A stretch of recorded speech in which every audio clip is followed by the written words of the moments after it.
Assalamualaikum warahmatullahi wabarakatuh. Bismillahirrahmanirrahim.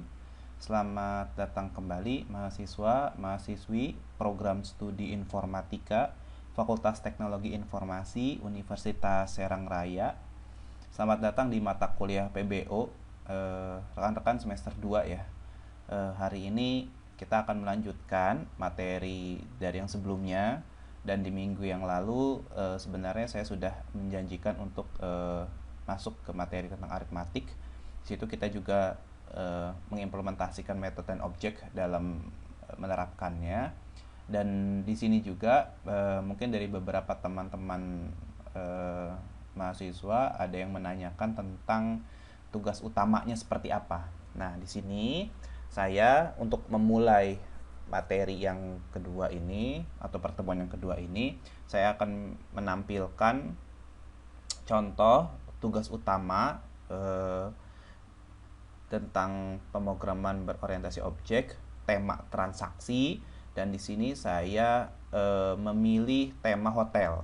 Nah, namun rekan-rekan sekalian tidak perlu khawatir apabila nanti ada yang sudah memilih tema hotel, artinya saya tidak melarang, tetap dikerjakan yang tema hotelnya dan bisa mencari referensi yang ada di luar.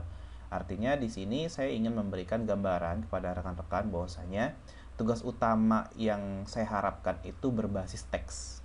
Berbasis teks itu bisa dilihat ya sama teman-teman yang seperti itu, hanya teks gitu kan, dan di situ ada biasa kalimat pembuka ya, ada selamat datang di hotel Great Wall gitu, dan itu nama yang saya berikan. Jadi saya juga mengharapkan kepada rekan-rekan improvisasinya dari segi transaksi itu bukan hanya sekedar dari prosesnya, namun dari sisi interface-nya pun rekan-rekan saya harapkan bisa improvisasi. Dan selain itu bisa berinovatif juga ya, berinovasi nama tempatnya gitu. Misalnya kayak saya nih Hotel Great Wall, sebenarnya saya nyari aja gitu, tapi setidaknya yang masuk akal. Jangan sampai nanti kalian dalam tanda kutip bikin nama lucu-lucuan tapi menurut saya kurang bagus, malah mengurangi nilai kalian. Contoh misalkan saya punya hotel di sini, hotelnya mau saya kasih nama ayam berkokok misalkan, sebenarnya buat lucu-lucuan tapi menurut saya itu sesuatu hal yang sifatnya kekanak-kanakan. Artinya kalau seperti itu ya berpengaruh ke nilai. Dari awal aja nilainya udah pasti kurang atau minim. Jadi diusahakan untuk tema, judul, kemudian kayak misalkan di sini ada instruksi masukkan nama customer, ya masukkan nama customer, bukan main-main ya. Jadi jangan tulis dong namanya cuy, misalnya gitu. Nah itu menurut saya nggak lucu gitu. Artinya bukan itu yang kita cari, tapi kita akan membangun sebuah aplikasi yang sifatnya formal gitu. Dan logikanya pun harus sesuai dengan transaksi tersebut. Jangan sampai seperti ini. Contoh SPBU misal, logika sederhananya atau memang realitanya ketika kita pergi ke SPBU gitu kan, pergi ke SPBU itu kita datang, kemudian kita apa sih yang pertama kali kita lakukan? Pasti kita mencari atau memilih, kita mau Pertamax, kita mau Pertalite, kita mau solar misalnya. Jadi kita memilih dulu. Nah, disesuaikan aplikasinya juga harus memilih dulu. Jadi jangan seolah-olah ketika saya membebaskan transaksi, kalian ketika milih SPBU cuma datang beli 2 liter gitu, kemudian beres misalnya. Nah, itu berpengaruh sekali ke nilai. Karena tugas utama ini merupakan sesuatu yang penting menurut saya. Jadi kalau kalian ala kadarnya aja buatnya, atau misalkan nyeleneh gitu kan membuatnya, buat lucu-lucuan atau sebagainya, itu nilai kalian juga pasti lucu-lucuan gitu. Yang saya berikan nilainya juga lucu-lucuan. Yang nilai lucu-lucuan itu ya nilai E, nilai D gitu. Maka daripada itu serius gitu dalam mengerjakan aplikasinya. Nah, di sini saya memberikan contoh sesuai dengan realitanya. Di sini biasanya kalau menurut saya di sini ada ketika kalian masuk ke hotel, customer itu disuruh menuliskan nama gitu. Atau misalkan si operatornya menyebutkan atau menanyakan tentang namanya ya gitu ya. Namanya siapa Pak gitu. Misal di sini saya Rian ya. Rian Naufal Hais misalnya. Kemudian apa sih selanjutnya? Pasti alamatnya. Oh, alamatnya ternyata misalnya di Kabupaten Serang deh. Kabupaten Serang ya. Kemudian di situ ada nomor KTP-nya 360 sekian sekian sekian misalnya.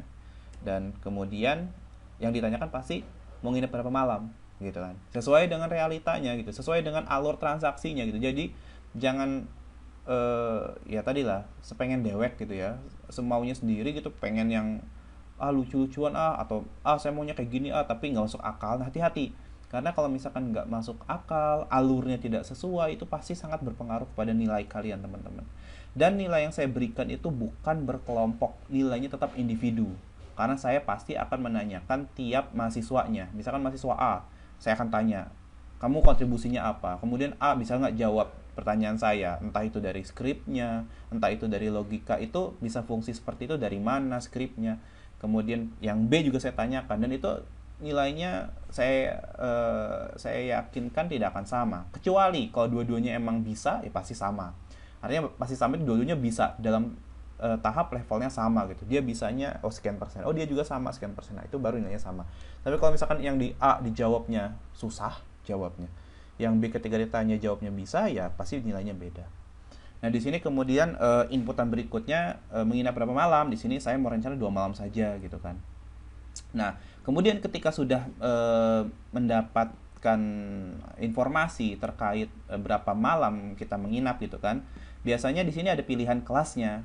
Bapak mau kelas yang mana? Standar, deluxe, superior, atau eksekutif. Nah, di sini kebetulan untuk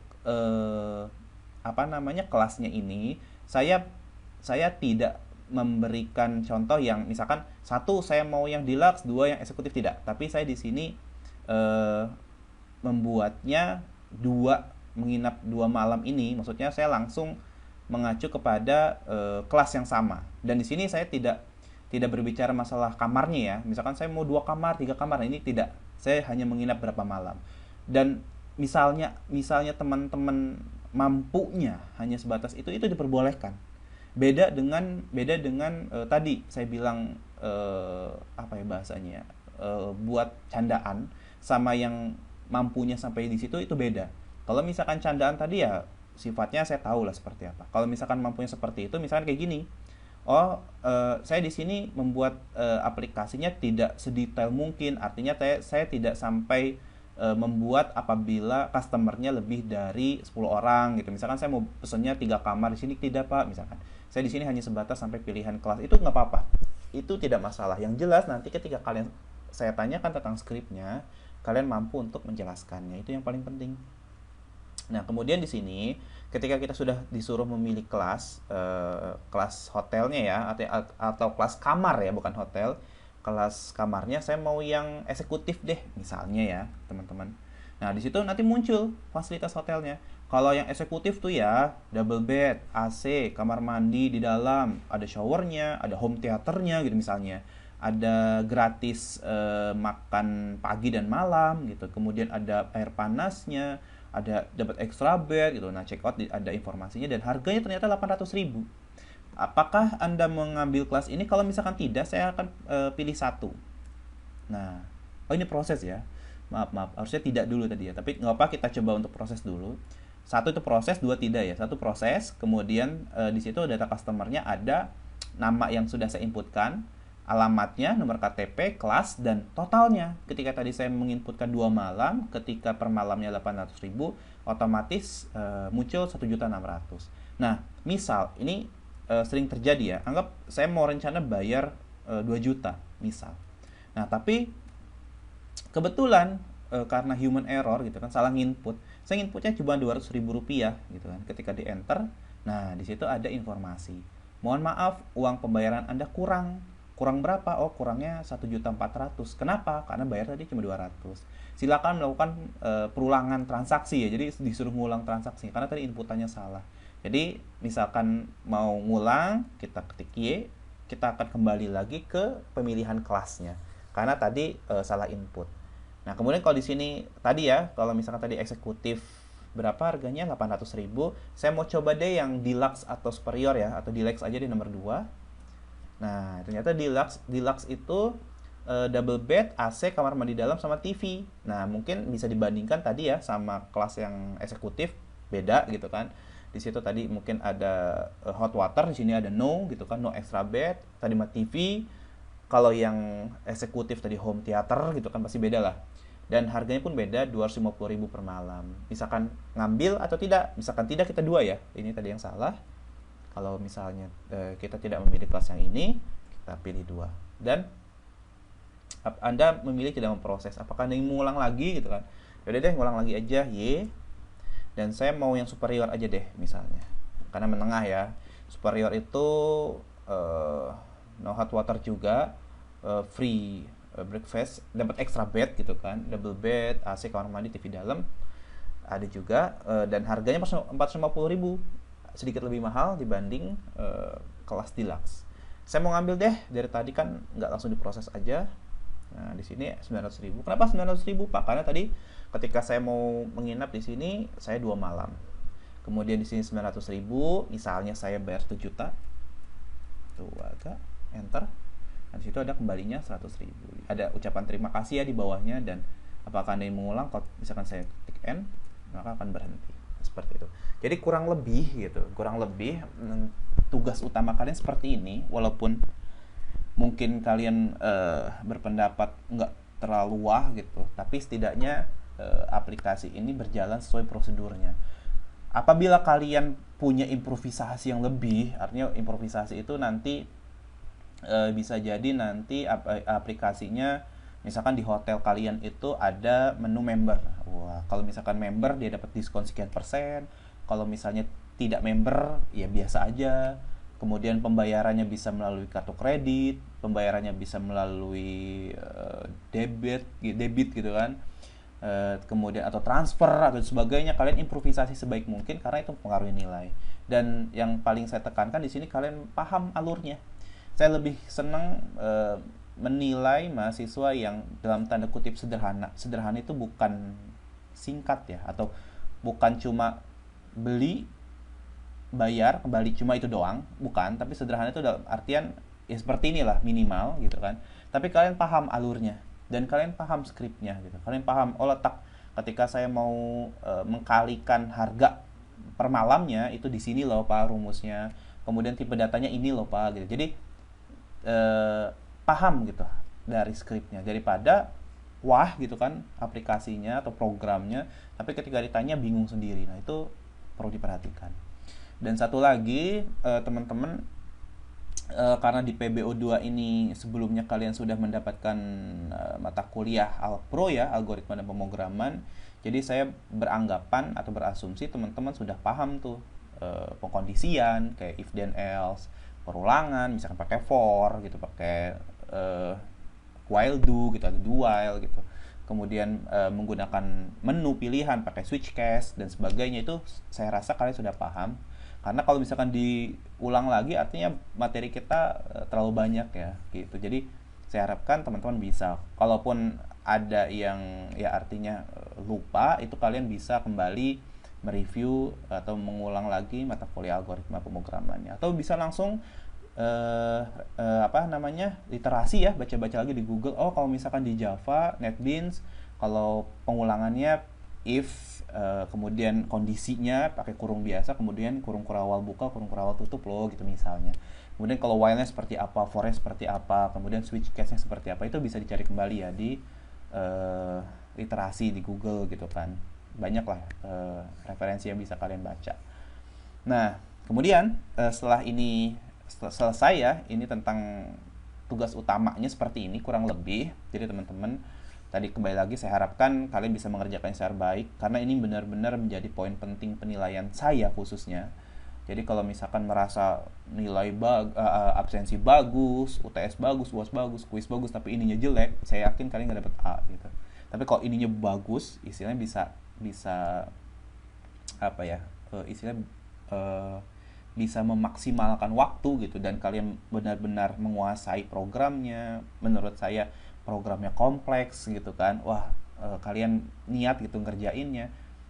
Misalnya absensinya kurang sedikit-sedikit, atau nilai UTS UASnya 70 atau kurang sedikit gitu ya, itu pasti saya bisa kasih nilai A gitu. Jadi kebalikannya dari yang tadi ya. Dan satu lagi terkait presentasinya nanti melalui Zoom ya. Jadi kalian yang menyediakan link Zoom-nya, kalian seperti ini gitu menjelaskan gitu, dan nanti dari penjelasan itu saya akan tanya secara langsung melalui aplikasi Zoom. Itu setelah UTS. Nah, namun untuk hari ini khususnya di pertemuan yang kedua ini nanti akan saya kasih tugas. Tugasnya nanti bisa dicek langsung di kuliahonline.fti-unsera.id ya, .id. Jadi itu di menu assignment. Jadi kalian bisa lihat ada tugasnya di sana. Kalian bisa lihat juga deskripsinya bahwasanya untuk deadline-nya kapan gitu, dan untuk pengerjaannya seperti apa. Dan biasanya saya minta untuk tugas-tugas harian itu kalian bisa mengerjakannya itu langsung. Jadi skripnya langsung dimunculkan saja. Kemudian kalian mempresentasikan seperti saya seperti ini, dan itu diupload ke YouTube. Nah, itu sebagai bukti absensi kalian. Kalau nggak ada itu, saya anggap kalian nggak hadir. Dan sifatnya kalau misalnya tadi ada mahasiswa atau teman-teman kalian yang tidak punya laptop, atau misalkan memang kebetulan lagi rusak atau apa, itu boleh nimbrung. Maksimal 2 orang, nggak boleh lebih. Artinya nimbrung itu berdua loh. Berdua saya presentasinya, Pak, saya Rian, teman saya Naufal misalkan. Di sini Pak, sebenarnya tugas ini dikerjain bareng-bareng Pak, walaupun ganti-gantian misalkan. Kemudian teman saya juga ngerti kok artinya, dari segi alur skripnya dia juga paham. Dan dia juga ngejelasin ya, jadi jangan cuma diem aja gitu kan di depan kamera, tapi juga harus menjelaskan. Nah, intinya seperti itu. Dan biasanya pengirimannya itu karena melalui kuliah online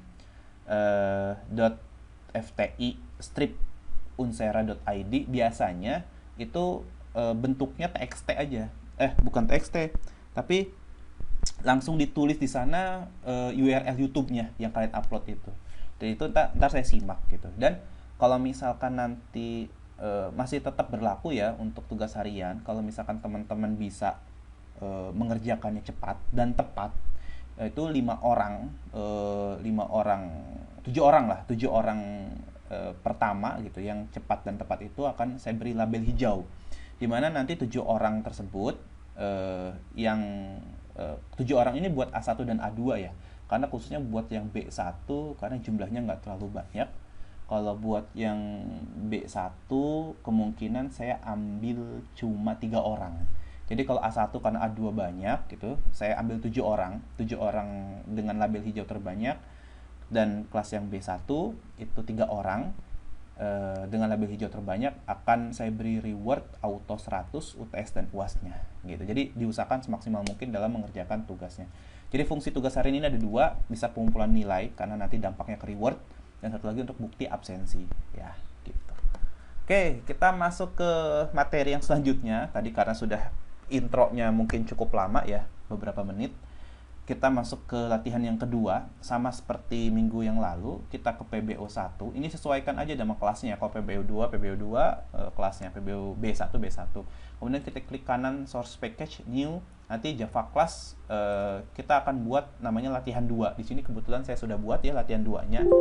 Biar artinya kalian nggak perlu terlalu lama nih untuk fokus ke pembuatan kelasnya. Di sini kita cancel aja.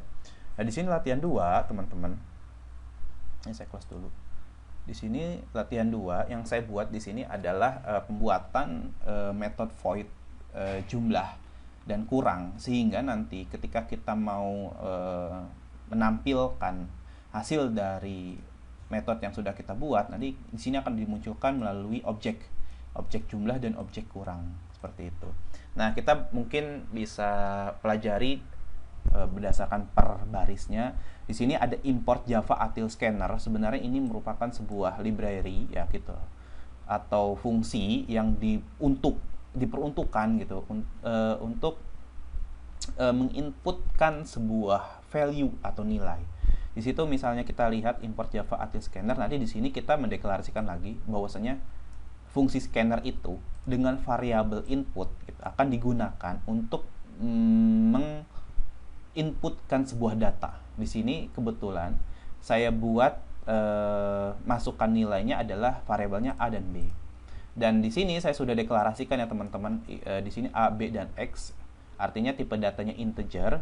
Di sini ada variabel A, B dan X. A itu untuk di sini masukkan nilai A, maksudnya bilangan pertama ya biasanya. Kemudian B itu untuk bilangan yang kedua atau B input. Nah, di sini fungsi scanner itu untuk membuat data tersebut bisa di capture lah atau bisa ditangkap oleh script dengan inputan oleh user. Jadi misalkan user input nilai A 10, nah fungsi scanner itu untuk mengambil gitu, untuk untuk diproses dan di-outputkan gitu, untuk dimunculkan kembali. Nah, di sini sudah sampai B. Kemudian di sini fungsinya gitu, operasi aritmatika di sini saya penjumlahannya. X sama dengan A plus B gitu. Dan di sini saya buat dalam satu metode, yaitu metode jumlah namanya. Ya, jumlah itu operasinya plus, dan ini satu paket ya. Nah, segini. Dan ini ada hasilnya nanti. Hasil dari A plus B. Nah, plus X ini yang untuk menampilkan. Jadi bukan berarti kalau ini penjumlahan ini plus, pengurangan ini min atau negatif. Bukan, tapi tetap plus. Karena ini fungsi untuk memanggil variabel yang akan kita butuhkan. Gitu. Dan A, B, dan X ini sudah dideklarasikan sebelumnya ya, dengan tipe data integer. Nah, ini void yang pertama. Void yang berikutnya, saya hanya tinggal membuat void kurang. Nah, void kurang di sini adalah X A kurang B. Dengan nanti outputnya hasil dari A dikurangi B adalah di sini X juga. Di sini kalau misalnya tadi ya kita sudah melihat bahwasanya ada metode jumlah dan kurang, ketika kita run nanti dia akan memunculkan hasilnya gitu berdasarkan apa yang kita sudah buat sebelumnya di metode tersebut. Contoh ini, kita run ya. Jadi masukkan nilai A terlebih dahulu, misalnya 100, dan nilai B adalah 50. Ketika kita enter, maka akan muncul hasil dari A plus B sama dengan 150, dan A min B ada 50 ya. Bisa dilihat ya teman-teman, 100 ditambah 50 ya 150. Kalau 100 dikurang 50 ya 50. Ini 150 sama 50. Dan ini pun mengacu kepada script yang sudah kita buat ya teman-teman di sini. Nah, gitu ya. Jadi di sini yang kita panggil adalah jumlah dulu, kemudian kurang. Jadi penjumlahannya berapa? Nah, kalau misalkan teman-teman mau buat contoh ya, kita tambahkan nih perkalian deh. Kita cuma tinggal buat void perkalian. Kita beri nama perkalian, misalnya teman-teman ya. Di sini A kalau perkalian itu adalah bintang. Di situ hasilnya X. Nah, nanti kita tinggal manggil objek dot perkalian. Nah, gitu ya. Ini perkalian. Kalau bisa kita tambahkan lagi satu lagi pembagian. Namanya pembagian. Di sini tandanya ya, simbolnya ini cuma kalau di sistem outprint itu cuma tampilan aja, jadi kali ini bagi titik 2 ya. Dan kemudian di sini kita tinggal panggil lagi objek dot pembagian titik koma. Dah, kita run ya teman-teman. Di sini nanti bisa muncul semua nih. Oke, di sini kita tarik dulu, masukkan nilai A misalnya 100, nilai B 10, maka akan muncul seperti ini. Penjumlahan 110, pengurangan 90, perkalian jadi 1000, benar kan? Pembagian jadi 10. Mungkin itu saja teman-teman untuk materi hari ini. Kita fokus ke aritmatiknya, dan teman-teman sudah bisa nyicil ya berdasarkan materi yang saya berikan. Artinya tugas utamanya, jadi kalau misalkan saya punya barang A, misalkan dikali sekian gitu kan dengan kuantitasnya jadi berapa. Kemudian dari operasi tersebut saya ingin menjumlahkan semua sehingga saya mendapatkan total. Dan dari total saya ingin membayar, berarti bayar dikurang total sehingga saya mendapatkan kembalian seperti itu. Nah, itu sudah bisa diterapkan ya teman-teman dari melihat materi kedua ini. Kalau ada yang mau ditanyakan silakan bisa melalui WA group. Saya juga sekali lagi mohon maaf apabila banyak sekali kekurangan dan kesalahan mungkin yang saya berikan. Saya tutup materi yang kedua ini. Wabillahi taufiq wal hidayah. Wassalamualaikum warahmatullahi wabarakatuh.